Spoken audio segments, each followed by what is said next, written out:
साल 2025 की बरसात का मौसम था। चार दोस्त अर्जुन, रोहित, मीरा और कविता YouTube के लिए भूतिया जगहों की खोज कर रहे थे। एक दिन उन्हें बांधवगढ़ किले के बारे में पता चला। गांव के बुजुर्गों ने चेतावनी दी, सूरज ढलने के बाद किले में मत जाना, वहां रात को किसी के रोने की आवाज आती है। रोहित हंस पड़ा। भूत भूत कुछ नहीं होता, सब अफवाह है। लेकिन बूढ़े आदमी की आंखों में डर साफ दिखाई दे रहा था। शाम होते होते चारों किले की ओर बढ़ने लगे। घना जंगल, पेड़ों के बीच अजीब सी खामोशी और दूर कहीं किसी जानवर की आवाज। किला पहाड़ी पर खड़ा था, जैसे सदियों से किसी रहस्य की रक्षा कर रहा हो। अर्जुन ने कैमरा चालू किया। दोस्तों, आज हम रात बांधवगढ़ किले में बिताएंगे। तभी हवा का एक तेज झोंका आया। मीरा ने महसूस किया जैसे किसी ने उसके कान के पास फुसफुसाया, वापस जाओ। उसने घबरा कर पीछे देखा, कोई नहीं था। रात के 9 बजे चारों किले के अंदर एक पुराने तख्त में बैठे थे। अचानक ठक ठक ठक कदमों की आवाज। सब चौंक गए। रोहित ने टॉर्च जलाई। सामने कोई नहीं था, लेकिन आवाज लगातार पास आती जा रही थी। ठक ठक ठक, फिर अचानक बंद। कविता कांपते हुए बोली, ये कोई इंसान नहीं था। रात गहराने लगी। अचानक कैमरे की स्क्रीन पर एक सफेद आकृति दिखाई दी। एक बूढ़ी औरत, सफेद साड़ी, बिखरे बाल। लेकिन जब उन्होंने सामने देखा, वहां कोई नहीं था। अर्जुन ने रिकॉर्डिंग चेक की। वीडियो में औरत साफ दिखाई दे रही थी।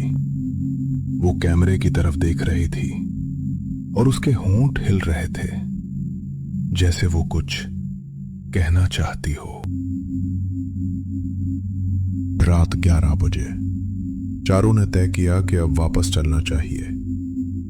लेकिन जैसे ही बाहर निकलने लगे, कक्ष का दरवाजा अपने आप बंद हो गया। धड़ाम! सभी चीख पड़े। रोहित ने पूरी ताकत से दरवाजा खींचा, लेकिन वो नहीं खुला। तभी कमरे में किसी और की सांसों की आवाज सुनाई देने लगी। एक नहीं, दो नहीं, दर्जनों। जैसे बहुत सारे लोग उनके आसपास खड़े हों। कमरे की दीवारों पर अचानक परछाइयां बनने लगी। पुराने सैनिक, हाथों में तलवारें, टूटे हुए कवच, खून से लथपथ चेहरे। मीरा चीख उठी। एक सैनिक धीरे धीरे उसकी तरफ बढ़ रहा था।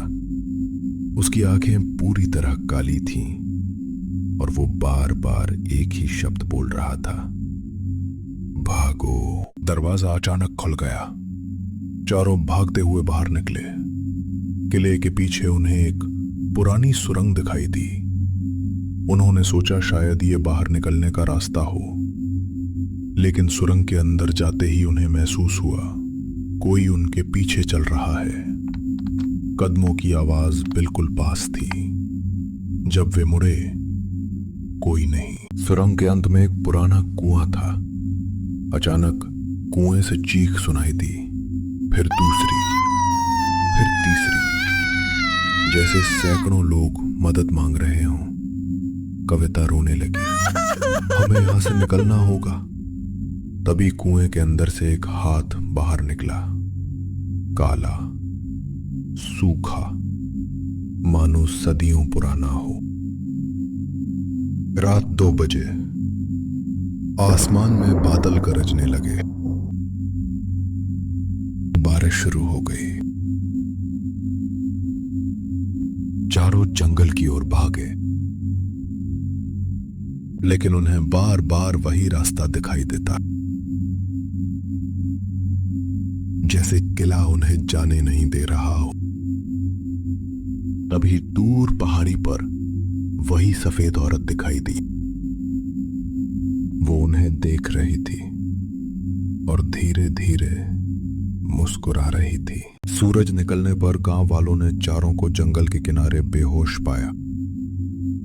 उनके कैमरे सुरक्षित थे, लेकिन रात की सारी रिकॉर्डिंग गायब थी। सिर्फ एक वीडियो बचा था। उसमें वही सफेद औरत दिखाई दे रही थी और इस बार उसकी आवाज साफ सुनाई दे रही थी। अगली बार अकेले आना। उसके बाद स्क्रीन काली हो गई। आज तक उन चारों में से कोई भी बांधवगढ़ किले में वापस नहीं गया, लेकिन कहते हैं हर साल बरसात की एक रात